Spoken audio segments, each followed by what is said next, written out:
You have the same 24 hours as Elon Musk, Serena Williams, and every person you quietly envy on LinkedIn.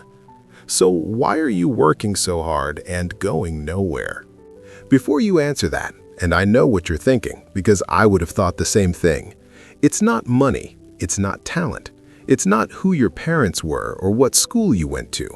And if somewhere in the next few minutes you recognize yourself in this story, don't ignore it.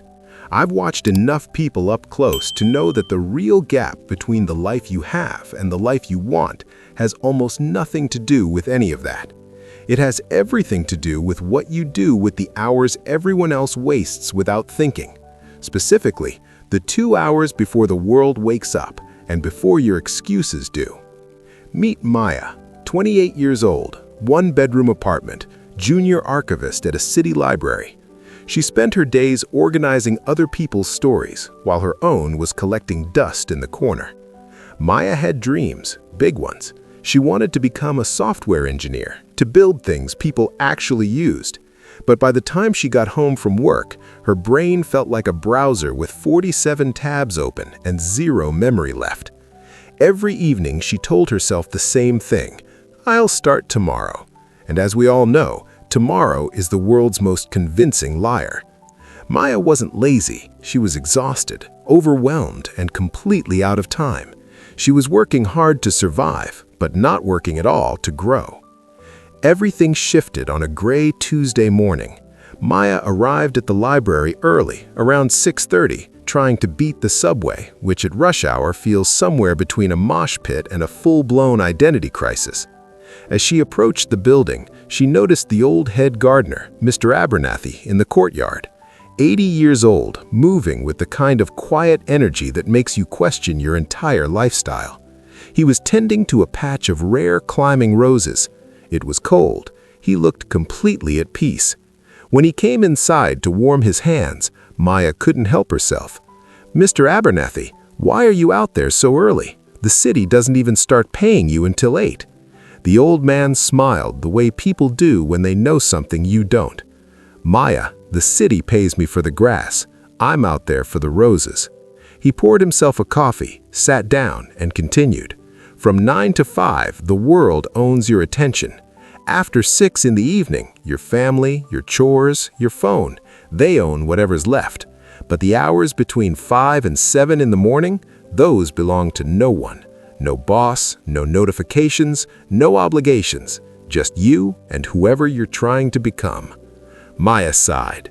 "I'm just too tired. I work all day. I'm in debt. I feel like I'm just waiting for my life to start." The old man set down his cup. "You know what I've learned in 60 years of growing things? A garden doesn't care about your intentions. It doesn't care that you meant to water it, or that you were tired, or that the conditions weren't quite right. It only responds to what you actually do, consistently, quietly, before anyone else is watching." He handed her a small, slightly rusty key. "This opens the side gate. Come here at 5 a.m. tomorrow. I'll be here. But if you're a minute late, the gate stays locked, because discipline doesn't negotiate." The first week was, in Maya's own words, actual suffering. Her alarm went off at 4:50 and her entire body staged a protest. Her brain, creative and persuasive as ever, came up with a brand new excuse every single morning. "You're tired. You'll be more productive later. Starting on Monday just feels right." But she got up and she showed up. Mr. Abernathy was always already there. On her first real morning, he showed her what he called what every gardener does before planting something important. Not a system, not a program, just 5 things. First, you stop reacting to life before you've even started living it. 10 minutes of complete stillness. No phone, no noise, no input, just breathing and remembering that your thoughts belong to you. Most people, he said, start their day like they've been hit by a fire alarm every single morning. They never ask themselves what they actually want, they just run. Second, you decide what grows. Before you plant anything, you know exactly what you're building. So, for 10 minutes, Maya wrote and said out loud who she was becoming. Not her job title, not her current situation, the version of herself she was building. At first, it felt ridiculous. By the third week, it felt like setting a direction in the dark.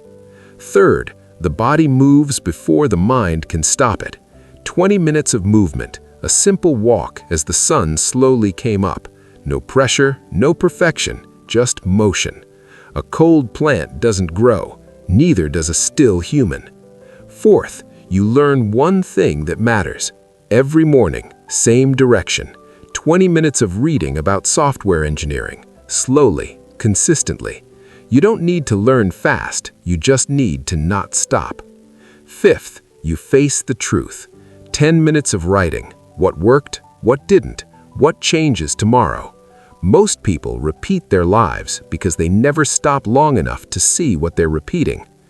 2 hours every morning before the world wakes up. The first 3 weeks were about survival. By day 21, something shifted. The silence stopped feeling heavy and started feeling powerful. For the first time in years, those hours belonged to her. The code started to make sense, slowly at first, then faster. She wasn't forcing it anymore, she was becoming it.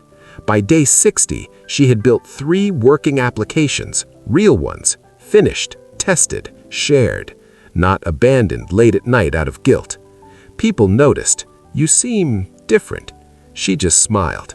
Some things grow quietly. On day 90, Mr. Abernathy met her at the gate without his gloves. He handed her a printed job listing. Apply. She hesitated. "You think I'm ready?" He looked at her. "I think you've been ready for a while. You just finally showed up long enough to prove it." She applied. She got the interview, then another, then the offer. Her salary doubled. Her life changed. But that wasn't the point. The point was this: she stopped waiting and started building. On her first morning at the new job, Maya stood by the window, watching the city wake up below her. Most people were still asleep, waiting for the alarm, waiting for Monday, waiting for their life to begin. And then it hit her. Your life doesn't change when you feel ready. It changes when you show up, quietly, early, before the world wakes up. That's where everything starts. If this made you stop and think, drop a like, subscribe, and let me know in the comments what time you're waking up tomorrow.